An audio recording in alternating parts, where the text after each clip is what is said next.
Okay, so hello everyone and welcome to our webinar on Malware Analysis 101 Static Edition webinar.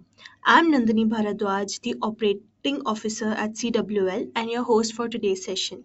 So it's fantastic to have you all here with us today. Let's get started. We are CWL, a global infosec company shaping the future of cybersecurity learning with a presence across UK, US and India. Our mission is simple: make cybersecurity practical and accessible. We do this through our two powerful divisions, that is, niche cyber range labs.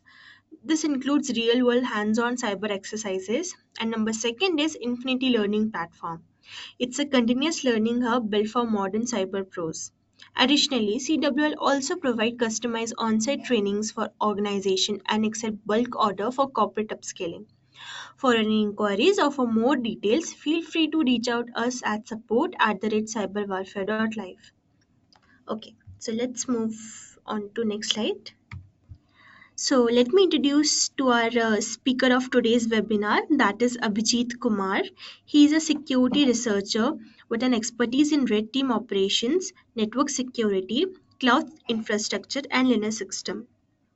He is also passionate about researching adversarial tactics, techniques, and procedure, and frequently experiments in his home lab. We're excited to hear his insights today. So that's all about the speaker.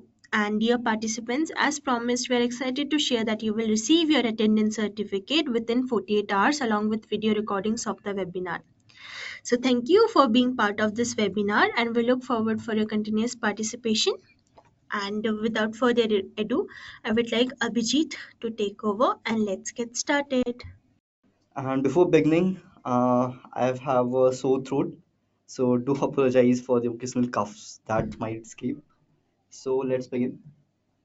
So every time we are browsing the internet or maybe interacting with the other users or searching any links or whatever, there is a very real possibility that a malware can come into our own systems. Now, users ask, what is malware? This is a virus, this is a worm, this is a what? So malware is just a piece of software which is programmed to do certain activities. These activities are often deemed by some people as malicious or nefarious. Thus, they call it malware. And I think I try to think of it like this way: one people's malware is another people's software. Now, when we do red teaming or pen testing or any other offensive operation activities, we usually deal with malware at one point or the other because we need to infect the client machines for the initial access or maybe establishing persistence or moving from other machines. So for this, we used some software codes which are again dubbed as malware by the defensive people. These are some common type of malware that are found in the public domain. First is the adware. Adware is just sort of a software which is installed so that the company can display you ads. If any of you are Android users, you might be able to relate to this. So think this way: you installed one application from the Play Store, and every time you're opening that application, you are getting a pop-up for some of the ads. So that is sort of an adware. Although not technically nefarious, even for you, but we call it malware because it is serving something that we do not desire, that is serving us ads. Then comes the virus and worms. These are the very early forms of malware that has been in existence for almost 3 decades now. I think the first malware, it was, if I'm not wrong, 1984. Two Pakistani brothers, they created this malware. But anyways, moving on. So these virus and worms, they just inject themselves to one of the other programs and then replicate themselves. And this is what they do. Then comes the dangerous ones. That is the Trojan. If you're familiar with the story of Troy, so Troy was an unbeatable kingdom, and so Sparta, there was a war between Sparta and Troy, and essentially one side they were very strong, other side was not very strong, but they were smart. So they created a wooden horse.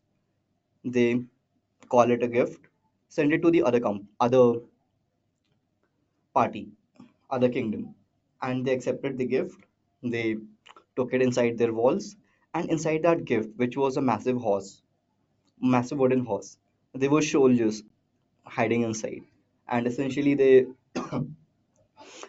breached the kingdom. They went outside, they did havoc, opened the gate. Their army was waiting outside. They walked, they conquered.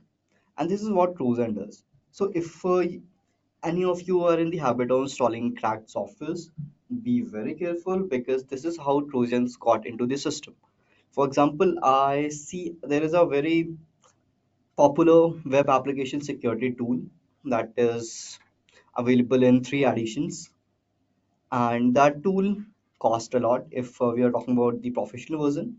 And I've seen a lot of people using the cracked versions, and the malware authors, they know this, the crackers, they also know this. People will be using this, and this leads them to create backdoors into those sort of cracked softwares. And once you install those cracked softwares, your PC becomes sort of a zombie, and this zombie essentially becomes a bot, and hence comes the term botnet or bots. So essentially, Trojans are one of the ways through which we execute these botnets, create bots. And there was a very interesting botnet, Mirai, active around 2016. Its source code is leaked now. So if you want, you can check it out. So yeah, moving on to the other last two. So this one is ransomware. At a very high level, it encrypts your files, and that is what it does. However, at a more technical level, it uses very different encryption systems such as the RSA, AES, and the other encryption systems. Encrypts your file, create a copy of it, encrypts it, leave it in the file system, deletes the original. Meanwhile, exfiltrating the original files. And this is something that has been a very painful issue in the terms of organizations as well as law enforcement. If you're watching the news, you might be seeing about these botnets like RRevil, Akira, and lot of other botnets like Lockbit. The very last one, that is rootkit, is one of the very specialized form of malware. That means it is specifically created to target the low level firmwares and the BIOS. And that is because whatever activities we do on our host level, that is on the OS level, it can still be monitored easily. We can use hooks, EDRs use this things. They install hooks in the process handles and they read whatever data is coming and going.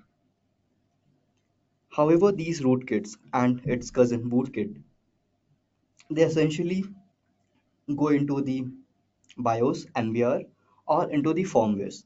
Once they go there, they activate even before the system boots. And they activate at the exact moment the first process in the system starts. That is the post BIOS or whatever you want to call it. From there, they have access to whatever things are happening next, and they can modify the things, and they can simulate something that is not even happening. Now, one question come, how malware they usually infect the devices. This is a very interesting questions, and if we look into the answer, it is bits similar things. We can see some trojans that appear if you're using the cracked softwares. We can see some of something like this. So this one is actually very interesting one. This Musk reward, if you can see this top right one. So few months back, there was this luminous stilo. It was going around and around and around, and it was essentially asking the users to verify a captcha.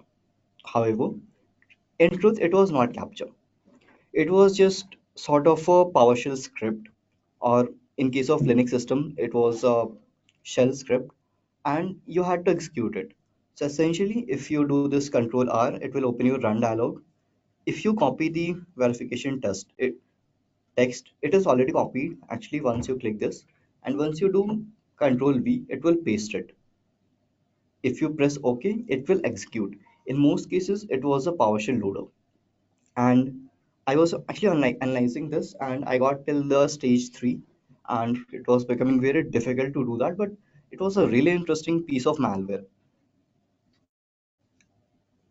Moving on, we get usual emails with the attachments. Here you can see one of the attachment is this doc file.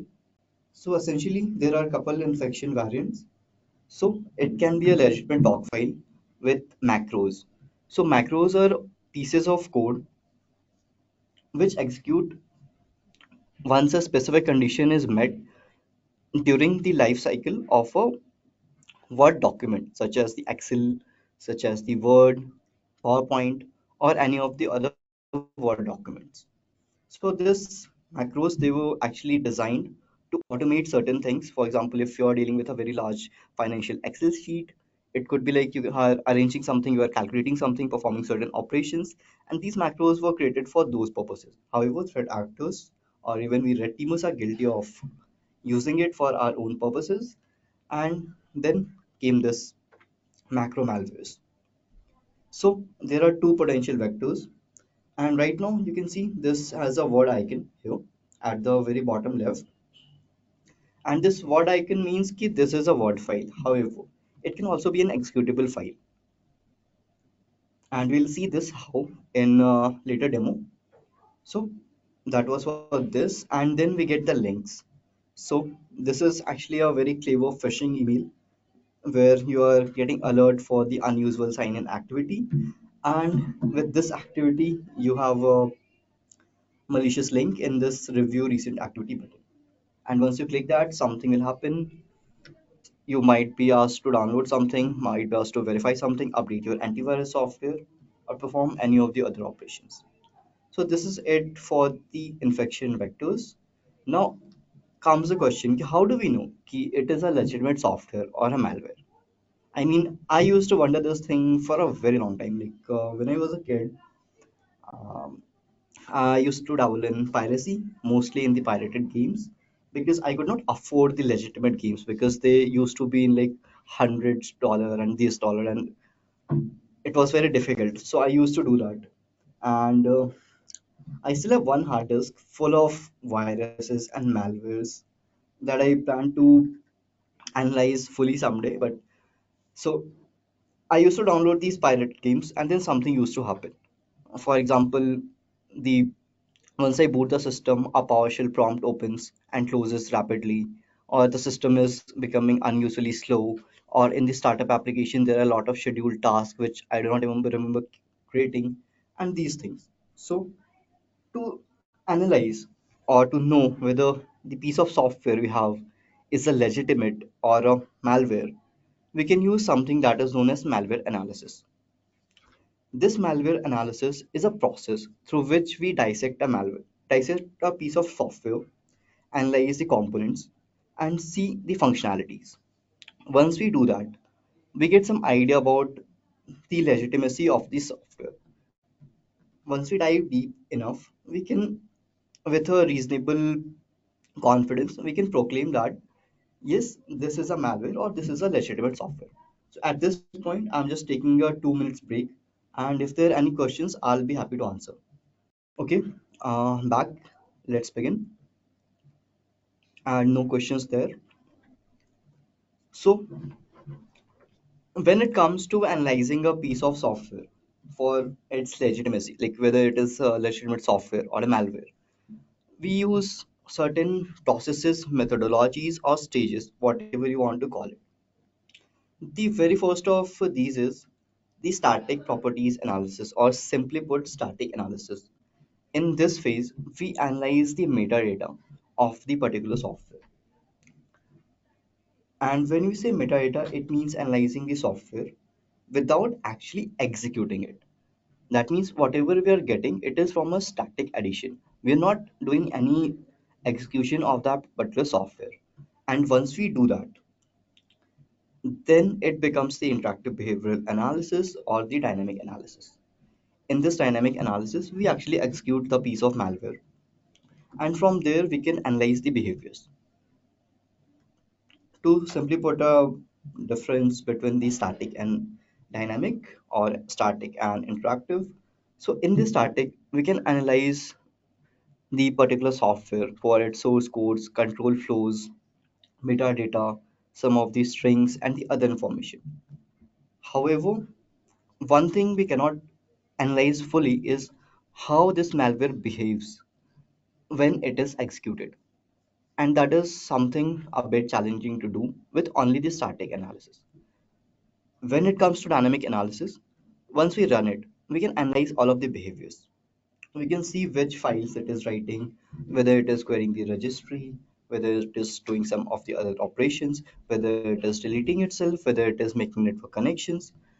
And this network connections part is actually very important because most of the malwares that we find in public these days, they are staged malwares. That means they have different stages, stage 0, 1, 2, 3, and each of the stages only executed once a certain condition is met. For example, if we are running a software and we do not know that whether it is malware or not, once it is executed, it might reach out to one of the servers, one of the C2 servers in the internet. Once it connects with the server, it can download a level 2 payload. Then that payload will activate. To give more bit of clarity, the first piece of malware, that is the one that was executed first, it could be a reconnaissance tool. It could just be getting the lay of the land. For example, it could be checking what is the operating system you are using, what version of operating system it is, what is the kernel version, what is the number of processors, CPUs, what is the IP address you have, what is your public IP, host name, and these things. Once it verifies these things, it can also go for something like, do you have any antiviruses enabled? If there is a specific antivirus enabled, and this particular tool knows, key, okay, so I have a, and once this tool reaches out to the internet, to its C2 server, from there it can know, okay, so this is the antivirus that is running. Oh, I have a bypass for that. Let's download it. So that will be the level 2 payload. Once it downloads the bypass and runs it, the antivirus will be disabled. From there, once it verifies that the antivirus is permanently disabled or even at least temporarily disabled, it can reach out to the C2 server again. It can pull a stage 3 binary.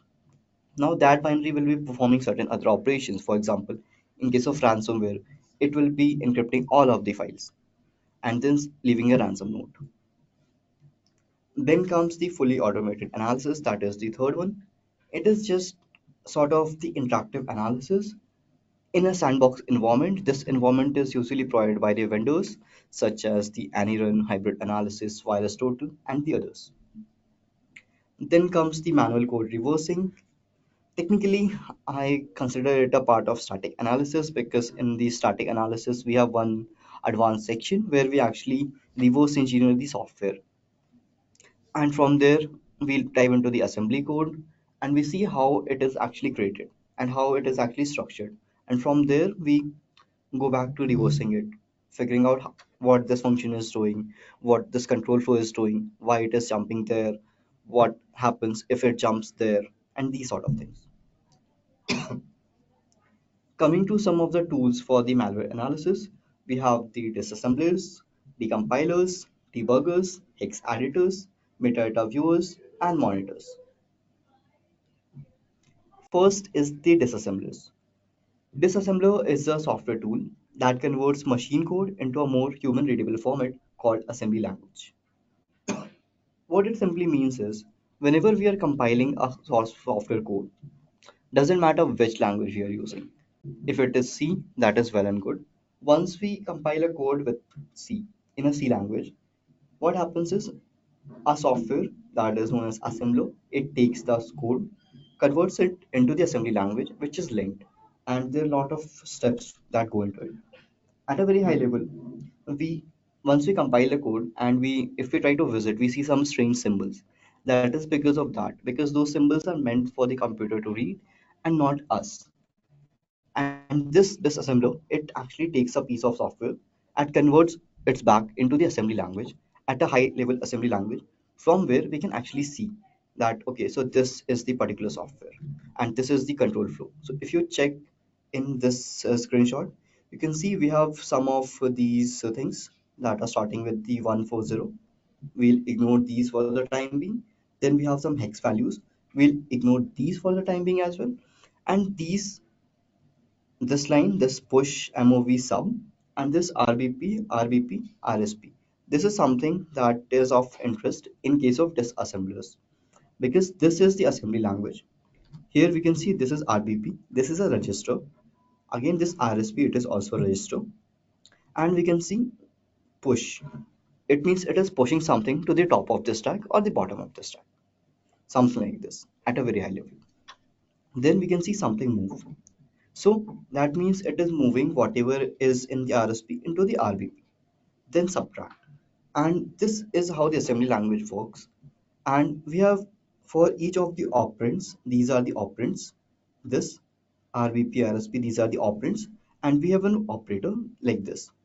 So whatever operation is happening at this operand level, it is performed by the operator. And if you see something like this, we have LEA, move, call, and this call means we are calling a particular function. And this is how the disassemblers work. They simply convert the compiled source code into a high level assembly language which we can try to decipher. And then we have the decompilers, and decompiler just decompiles back these compiled source code to a level that is more familiar to us, that is the high level programming language. For example, if you see this, so this is a software I wrote, technically you can call it malware. This is a malware I wrote for these demos, and you can see we have something like get system ram, get processor info, get IP addresses and whatnot. And in this particular screenshot it is bit difficult to decipher this. However, if we move here, we can see that it is something that is int main. We are taking some arguments. We have a main function. Inside the main function, we have these functions in pretty much human readable English. And this is what this decompiler does. These two are from the same snippet, same section. This one is just from the disassembler, and this one is from the decompiler. Again, I'm gonna take 1 minute break. So if there are any questions, I'll be happy to answer. Okay, so we have some questions here. Does PEELK header analysis comes under static analysis? Yes. So this header analysis, this is usually the second or third step in any of the malware analyst toolkit. Like first we try to find the type of the file using something like file and other tools. Then we try to get the strings off of it, and then comes the PE analysis, the headers. So there is very interesting thing in the headers. So usually the malwares they are packed. So once it is packed, we cannot see the control flow in full. So this is how the this PE and header analysis comes into the play. Because from there we can see that there is a mismatch between the virtual memory and the real allocated memory. From there we can figure out okay, so this is packed and what we can do about it. What is signature based reduction? Okay. So whatever tools we are running or whatever software we are executing, it the software has a unique set of strings or some unique functionality. For example, if we talk about this particular disassembly that I showed you, so this is just a simple C script or C code that is enumerating the Windows system for some of the details such as the system RAM and how many processors are there, is Defender enabled or not, these sort of things. So once we analyze the particular malware, we can create some predictions out of it. These predictions will be if there is a function with a specific name or is there any specific string that is present in this malware. Based on that, we can create Yara or Sigma rules. These rules are used for the nature-based prediction because once we analyze, we get something out of it, something that is unique. And based on that uniqueness, we create the signatures. So, for example, if we talk about one of the very popular malware that is the WannaCry ransomware. So it has some specific tools and it was reaching out to one of the IP addresses, not IP addresses, but one of the domains. So if we can figure this out, if a malware is, let's say, dropped on the file system. Okay, so if we have an antivirus running, we can analyze that particular malware. We can see that this malware contains a string, and I'll show you this later on, that how this string works. And from there we can see how easy it is to create the signatures for at least the basic malwares, not the advanced ones. But yeah, so in that particular WannaCry, there was a domain string.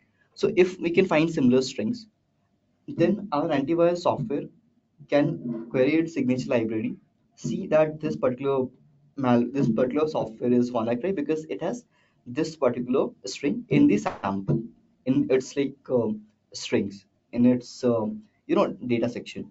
And from there it can block it because it knows ki, okay, so this is signature, it is matching, let's block it.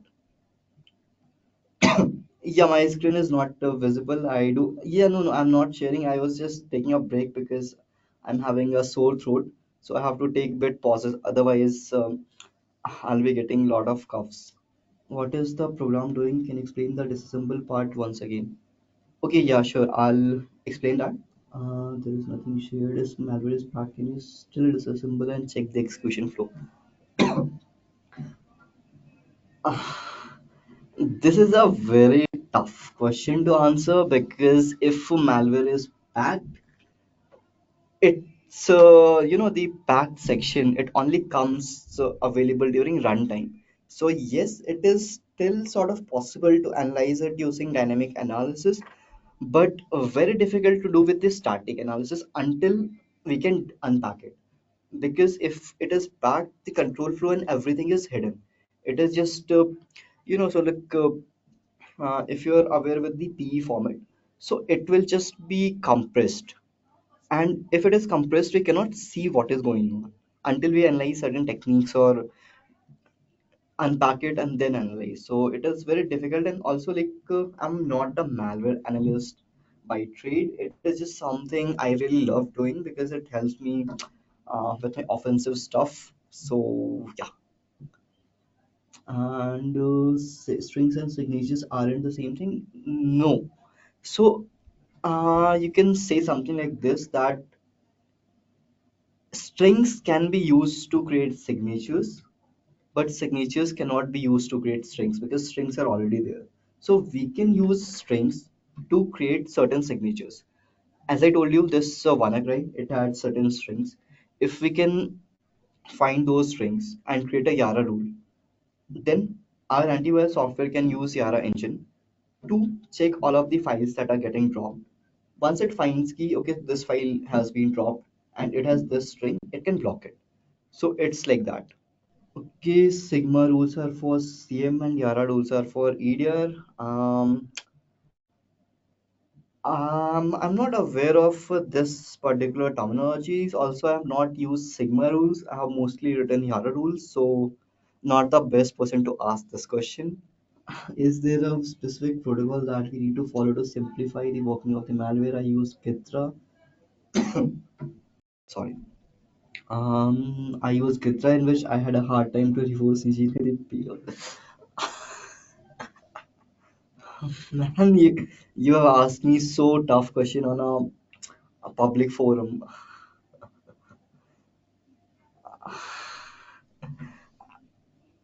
There are certain tools I find easier to work with than Gidra, but again, once in a while, I come back to Gidra because it is actually like a very good one, and the features it gives, specifically the Gidra decompiler, it is very good, or not good, but it is, I consider, best for the niche people because the other tools, some of them do not have decompilers or they're not as efficient as Gidra in terms of free plans. So, for example, if we're talking about one of the other tools, IDA Pro, it is a really good tool. I use it when I'm doing some personal stuff. However, there is one thing when I'm analyzing malware with the IDA Pro, that is IDA free. So there is one issue if I want to generate the pseudocode, that is if I want to decompile it. So that decompilation happens via a cloud-based decompiler, and it is not very optimal for me when I'm doing this in a lab environment, because I usually turn off the internet and I simulate another VM as my DNS HTTP server. So it is a bit challenging, but definitely everyone has its own. And if you work at a company, you might have a lot more experienced people than me who do these things for a living, so they might be able to help you and guide you in this. But again, that said, if you can understand the flow, that is how you can get to from one function to another function, and if you know how to read assembly, tools won't be much hindrance, because from there you can even use, even if the static analysis is not working, you can simply open a debugger, run the program, start going through the control flows, start going through the functions, and then you can see, okay, so this is what is happening. And so yeah, I hope this answers the question. So we'll go back to the okay, again question. Suppose a malware is executed on the system, how can we track the execution path of the malware? Like, what are the executions that the malware did to the system? So there are specific tools like that. For example, Windows has such internal tools. It has a Procmon. You can start Procmon before the malware execution. Then you can configure it to the specific name of the malware file. Then you can execute the malware. Procmon will track everything that happened, and we'll see this in the demo as well. So I'm just gonna share the screen, wrap up these slides real quick, and then we'll dive into the demos and see some of these things. So please I would say look for Windows APIs. Yes, Windows APIs we can definitely look at. However, it is challenging to find the context. I have seen some legitimate softwares which were using the exact same Windows APIs as a malicious one. So we have to find the context in the Windows APIs, because a lot of these DLLs and these APIs, they're used by the legitimate softwares as well. And I'll share something. So yesterday I was trying to create the malware samples for this particular webinar, and I used one very basic enumeration tool. Um, it was just enumerating the processor, the current RAM, and just the IP address. It was flagged on the virus total by, I think, 4 or 5 vendors, or I think even more. I do not exactly recall the number, but it lit up. And that tool was not that malware. Although I'm calling it malware, it was not malware. But it was doing the very inconspicuous things like just annotating the system. It was using the Windows APIs, but the same things, and it was flagged because those APIs were working in a particular context. So that is how it went. And could you share the most prevalent script used by the threat actors to disassemble malware ultimately? Do you have a guide that outlines specific code of script and their potential effects which we could use to analyze these threats? Thank you in advance. So again, I'm not a malware analyst by profession, by trade. I do this mostly for the fun, or when I'm bored, or when I see something that lit up in one of the malware samples. So just that. So maybe you could reach out to someone who is doing this for a living. There are very brilliant folks out there. So yeah, and again, we are going back to the slides, wrapping this up, seeing some demos, and then we'll bid happy weekends to each other. So with that said, let's go. So someone asked to describe about this disassembler and the decompiler. So I'll go one more time. So when we compile a software code, okay, so essentially we are converting our high level language, let's say it is C or something, into a machine readable language. And that is what it does at a very high level. However, once we get the same software back in format of an executable, so that software is in a machine code or in a language which we cannot understand. So to read that language, we use disassemblers, which convert that machine code into a high level assembly language. So assembly language is the closest human readable language to the machine language, machine code. And And if you check this, so if you check this, ignore this part, this hex and the mappings, focus on this one. Here we have something that is called RBP. This RBP is one of the registers, and these registers are how processor handle the storage. Then we have something that is push. Now, if you're familiar with the concept of the basic arithmetics, that is the addition, subtraction, multiplication, and division. So from there, if we multiply 2 plus 3, it will be equals to 5, right? Think of it this way. If we have to do the same thing in a computer program, so we can have something like 2 plus 3 equals to 5, print the output. Then it will take the first operand, that is 2. Then it will take the second operator, that is plus. Then it will take the second operand, that is 3. Then it will take the second operator equals to. Then it will compute and send the value as 5. Similar things happen here. This register is one of the operands, and it is doing something like push. Think of this push as operator. It is just pushing this to the top of the stack. Then we have these two, RBP and RSP. Now, what this particular one is doing is it is putting the value of this RSP into the RBP. That is by this move. And these are called mnemonics, whatever, however you want to pronunciate it. And this is how the assembly language flow goes. You can see there is one call, and this is calling this main function. Then again there is a call again to this get system RAM, and the similar things happen: move, call, LEA, move, call, LEA. And this is how assembly language work, because it is not exactly the human English, but it is also not the machine code. So this is how it appears. And there are two even more flavors of assembly language, but mostly we have the Intel assembly language that are mostly used. And if you ever want to dive into the malware analysis, even at a hobbyist level, it is still I would very highly recommend you go through the assembly language. Try to see how it actually differs when a different program or a different function is added to the same program, and try to do this for a hobbyist, for more the professional reverse engineers, that they might have something else. This is just for the hobbyist who just want to learn this malware analysis and just try to have fun with the latest samples you could find in the wild, or just want to do some weekend fun activities. Now, this was for the disassemblers. Then comes the decompilers. With a decompiler, we can convert the machine code or the compiled executable into a English language-ish format, which will be the very near original of the high-level programming language in which the software was originally written or the malware was originally written. For example, here in the disassembler, it is something that we cannot comprehend easily.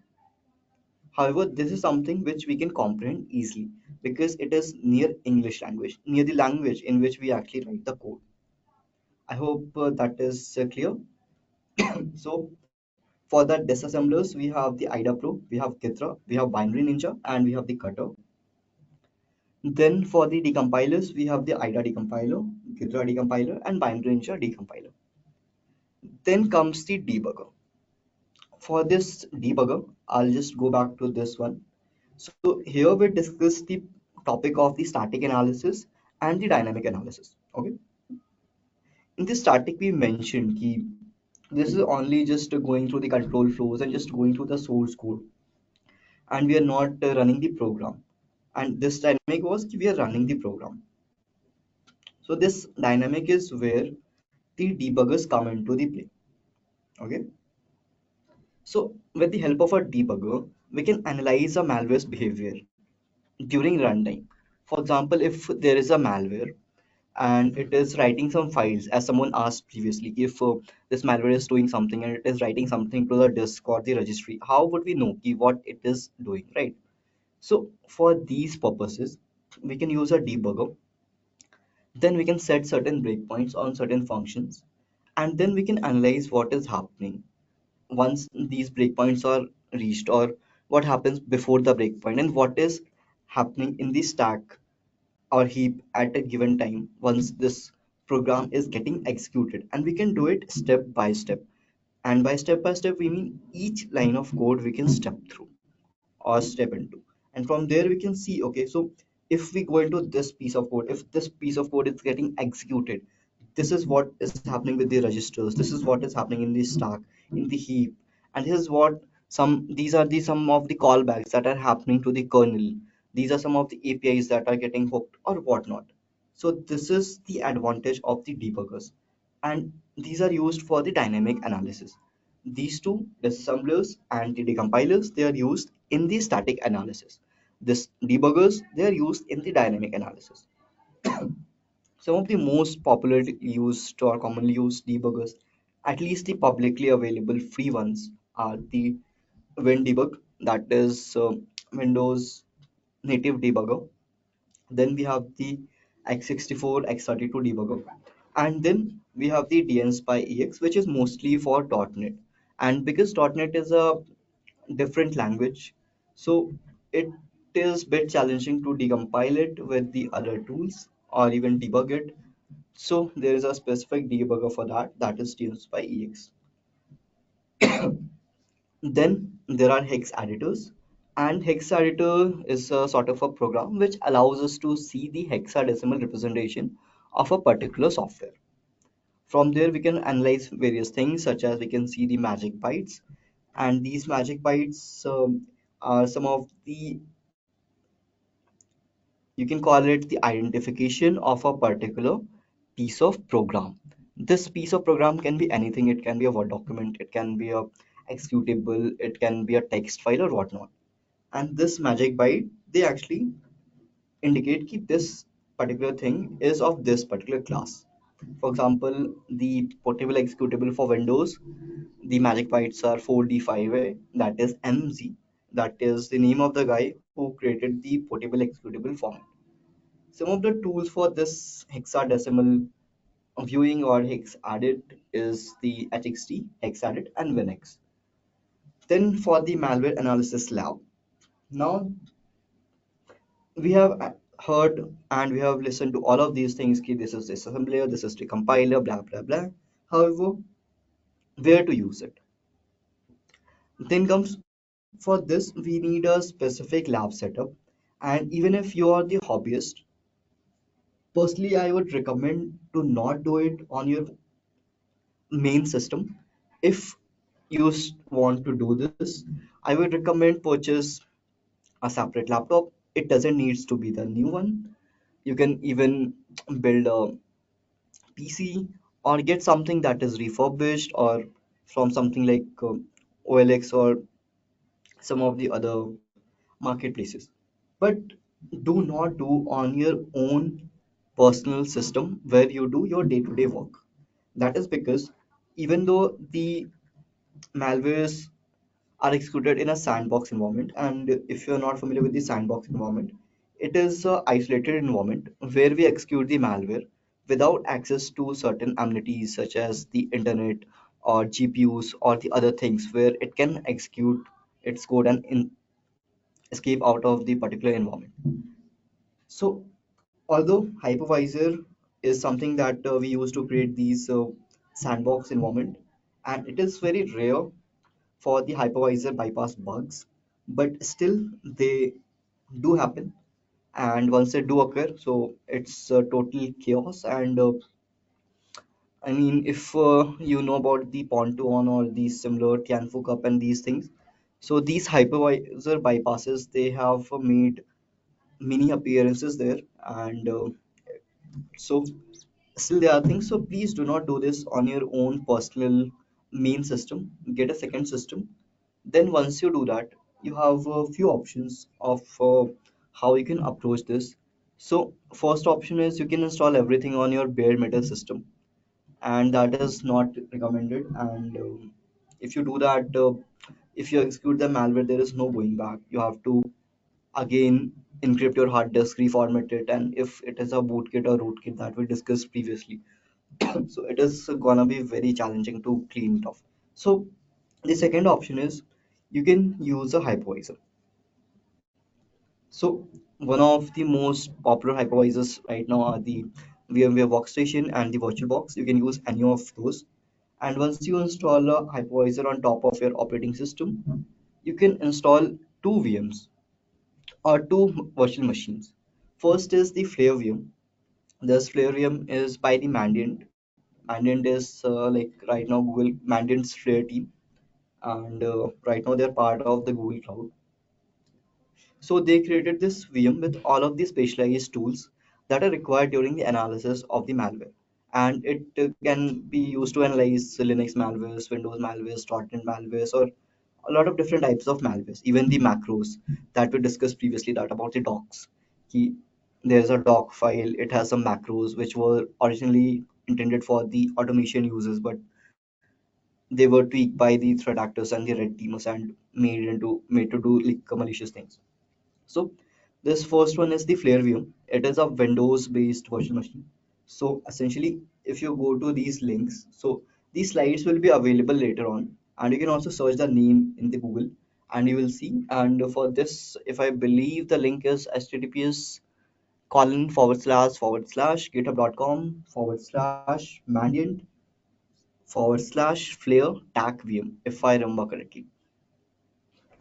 Then this is the Windows one. So to do this, we need to install one Windows on our virtual machine, and then on top of that, we have to clone this Mandiant repository, this Flarevim repository from the Mandiant's GitHub. Then execute the PowerShell script, that is the install.ps1. And once we execute that script, it will install these tools. And if you are a first time installing this, so just make sure that you are following the guidelines in the documentation. So in the GitHub repository, there is a README file. In that README file, you will see all of the instructions and documentations about how you can install it. Please follow that, and do not install this on your host system, because if you do that, there is no going back once you execute a malware. And once you install this Flare VM, take a snapshot. And since we do not have time to go into the exact installation and stuff, so I can look this thing up, and there are a lot of tutorials on installing this Flare VM and even the Remix as well. So that was for the Windows. For the Linux, we have a Remnix, that is reverse engineering malware. It is one of the VMs or tools provided by the SANS authors. So they created this particular Linux-based reversing VM, and the combination of both of these, that is Flare Windows-based and Remix Linux-based, is a very interesting combination, because and this is something that I personally used. So during the static analysis phase, okay, so when I'm analyzing malware, if I know it is a Windows malware, I analyze it on Remnux, that is a Linux based. And if I know this is a Linux malware, that is ELF or something, I analyze it in the Flare. So just opposite. Because even if I execute it by mistake, it won't run. And that at least give me a bit of a peace of mind when I'm analyzing. Because at that point, I do not know about what this malware is doing or what are some of the hidden activities that it has. So this is a bit of a tip. So if you are analyzing malware for from a hobbyist perspective, begin your initial analysis of the Windows malware on the Linux based systems such as Remnux, and the Linux based malwares on a Windows based systems such as the Flareview. With this, we will dive into the demos. And before demos, let's see if we have any questions. Please suggest a course to learn detail for malware analysis. Okay. Okay, we are also running out of time. So for the course, I can give you a path. So first, you should at least know the programming in one of the languages. I would say C or C++, if you can do. If you know that, if you know how to compile the program and stuff, you're good to go. From there, you need to understand the assembly, because if you want to do it even at the hobbyist level And if you want to dive with your, like, if you are into like getting your hands dirty, so you have to kind of learn assembly. That is like the kind of the first prerequisite that is required. Otherwise, you won't be able to understand the control flows and how this malware is doing things. And again, like there are alternatives. If you cannot do that, there are alternatives. Like there are online sandboxes like Hatching Triage, AnyRun, and there is like hybrid analysis, Virus Total. They perform the analysis for you. But for me personally, that is no fun, because this is something I do as a hobby, and like I really like looking into the assembly and seeing how these things are going. So that is the first thing. From there, just try to like compile a program, try to look into it, and once you're confident, you can go for some of the like malware repositories, such as, I'll just show you. So I'll be sharing these links in the chat.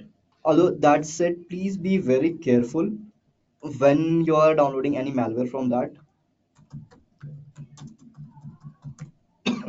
because these contain live malware, and these live malwares can actually compromise your system. So please be very, very, very careful. And if you are installing a malware, please take all the precautions. Do not do it on your own system. So I have shared 3 links, and these 3 links would should be good to get you started. And these are very good links, very good resources there. So I hope this helps you. And coming back to the courses, there are a lot of free courses and free stuff. And for the malware analysis, if you are starting with, there is one course by Husky Hacks. He did on TCM Security Academy, and that course is practical malware analysis and triage. It is a very good one and very beginner friendly actually. And they train you with the WannaCry, so you will be having a lot of fun. So that is the one. Then like there is a CyberWarFare on YouTube and like a lot of other things. You can also search for some of the science blogs and the other like blogs by the other malware companies. So from there you can start your path. Is my system still affected by the malware if I reset my Windows PC, or do I have to do a clean install again? Man, that is a very difficult question to answer. You cannot be sure until you have done every digging, because if they were able to install a rootkit or a bootkit, so that is a very difficult thing. But for all the good measures, I mean, if you think you executed a malware on your local system, or if you suspect that there was a malware on the system, I would recommend a clean install if you can wipe. So usually here is what I try to follow. May not be a good methodology, but whenever I think, or whenever I know कि I executed some malware on my host system, or there is something like that, I actually encrypt the hard disk, then format it, then do it one more time, then install the OS, and that is something like I do. But yes, so yeah, Magic Byte is, it is end of, sorry, it is start of the fight, like the very first bytes. And I have shared the repository in the chat. So yeah. So you can see the VMware screen. Can you confirm? Okay, you cannot. Just a second. Let me share. Can you confirm if you can see the VMware screen? Okay, we are gonna dive into the malwares now, and I guess this didn't work.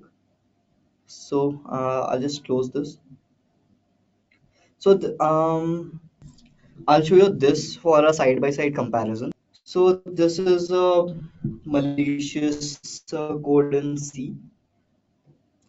This code has certain functions, like it is getting the CPU brand, system RAM, it is getting the processor, it is getting the IP address, and it is getting the status of the Windows Defender. This is compiled. This is the sys enum here, and I'll just execute it one time. We can see we have this sys enum here, and you can see we ran it, we got something like 8 gigs of this, 8 gigs of this. This is the Intel processor, this is the IP address, this is the Windows Defender is running, and whatnot. We got all of this information, and this is the source code. Now, what I'm gonna do is I'm simply gonna take this and I'm gonna drop it in IDE. I'm not really sure whether I hope I'm not violating their policies. Now, once we do that, first, this is the IDA Pro, I mean IDA free, and this is the main function. And in the main function, we can see something like this: get system RAM backslash n.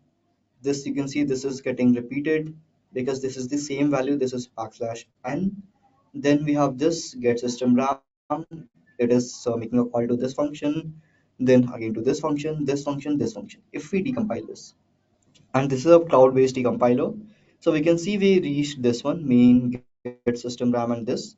If we go back to our source code, we can see the same thing: get system RAM printf backslash n this. Now, if we go into any of the other function, let's say this, if we want to go into any of the other functions, we can select the functions from here. Let's say we want to go into this get system RAM, and from there we also landed here. And if we click here, we also landed here because that was a link. The one we just clicked, it was a link to this particular piece of disassembly. And from here, we can see we have something like this. And again, we have something push. We are pushing something to the top. We are moving something from left to right. And again, we are doing some page filing. Some we are doing some physical memory things and some of the other things. And once we come down from there, we can see we have two paths here. One is red, one is green. These are the actual control flow. And this one is the control flow graph. I hope you can see this. I'm not sure how I can zoom it. So from here you can see this is the entire control flow graph. It is showing the piece of code, and we can see the entire flow, like what happens if this particular condition is accepted, if else, then what, then branching off, and these kind of things.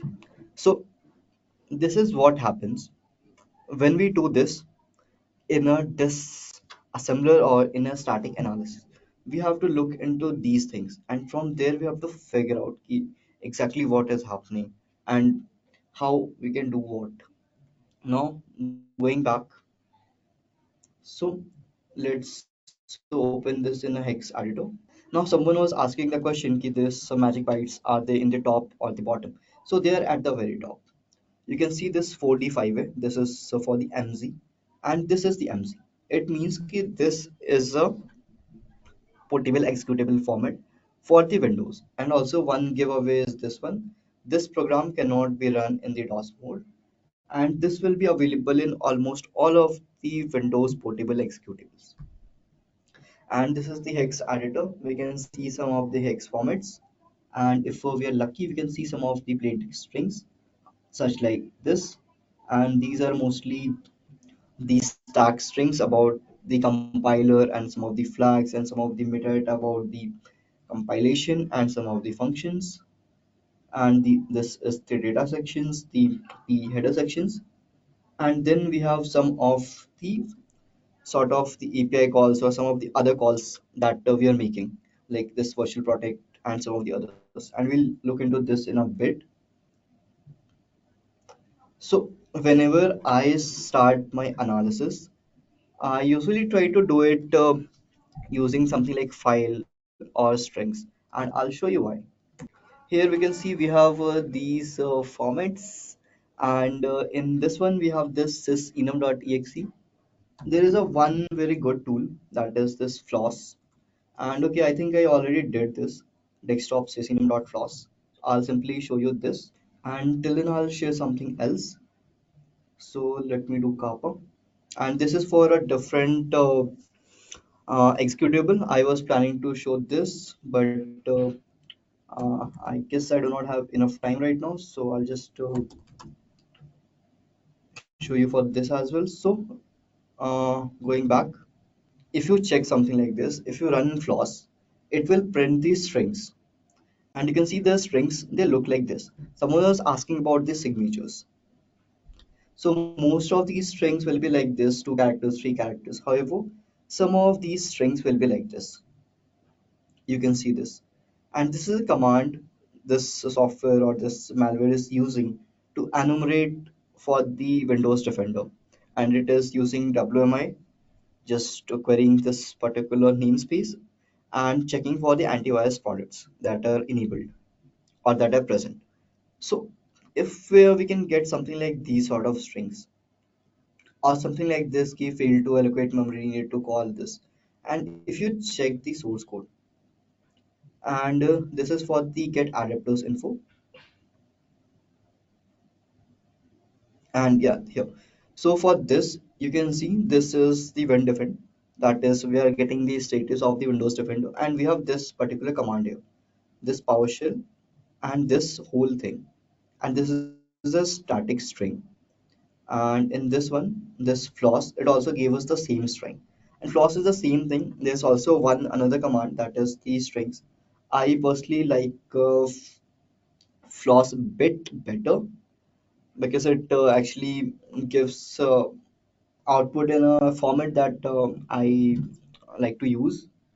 So yeah, and if we go down, so we mostly have the data sections that are in the headers. And if we go down, so from here we can see some of the API calls and some of the other things that are happening. Most of these are just the compiler flags and some of the executable metadata. But this is how it will look like. So I guess we covered this, we covered that. Is there anything else we discussed and didn't cover? Yeah, so about Gitra. So someone asked this question previously about the Gitra, and I'll show you this real quick. So if you remember with the IDA, I had to decompile it manually. Also, it was using a cloud-based decompiler. However, with the Gitra, it is sort of decompile locally because it has a very good decompiler, and it is free of source, free of cost. Like it is open source tool. And here we can see this is the main function, and we already got this decompilation without doing anything. And if we browse later, if we want to, let's say, click somewhere here or somewhere here, we are getting the decompiled code side by side. So it is a good one to do. Bit difficult to learn. Learning curve is a bit high. Even it took me a lot of efforts and time to do this, but it's fun once you get the hang of it, and once you actually understand how you can do these things. So from there, you can figure these things out. And here someone was asking about the runtime. So we'll quickly see one runtime demo. So where is my Procmon? Yeah. Oh, so this is the Procmon. It is one of the tools that can be used to analyze the files that are getting dropped by a particular malware or particular sample. And you can see we have different services running here. And we have like explore.exe, which did something with the registry, modified some keys, did some of the other things. And we can actually try to run. So let's run it. This is enum. And we are here. If we check, and there is a way to filter, but we do not exactly have the time right now. So if you check something like PowerShell or something, it will be opening something here, and I guess it executed. Yeah. So let's do this. Yeah. So sysenum, we can see the path. This system enumeration performs certain operations, and we can kind of filter these things from here, and we can have something like let's say key parent PID or the process name and some of the other details like command line or whatever. And from there, we can set some of the certain flags. Key execute this, then it will check for that particular process.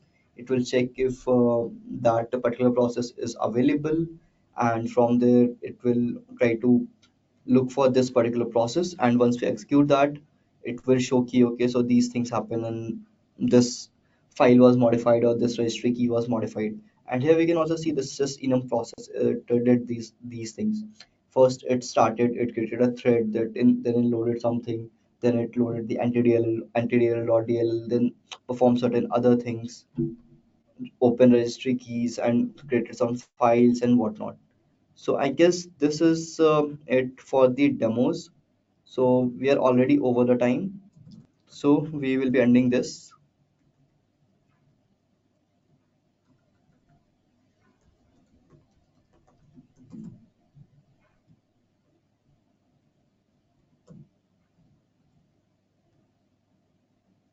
So just going to the questions real quick. Yeah, I can share my LinkedIn. Just give me 1 minute. Yes, I'm pasting the LinkedIn in the chat. You can send me a request and we can connect. And if you have any questions, you can also ask me on the LinkedIn. I'll be very happy to answer the questions there because here we are already over the time. So with this, no questions here. And the LinkedIn is again in the chat if anyone wants to connect. So with that said, happy weekends, folks. Enjoy your weekends. Have fun. Analyze malwares. Do cool things. And with this, sayonara. Bye bye.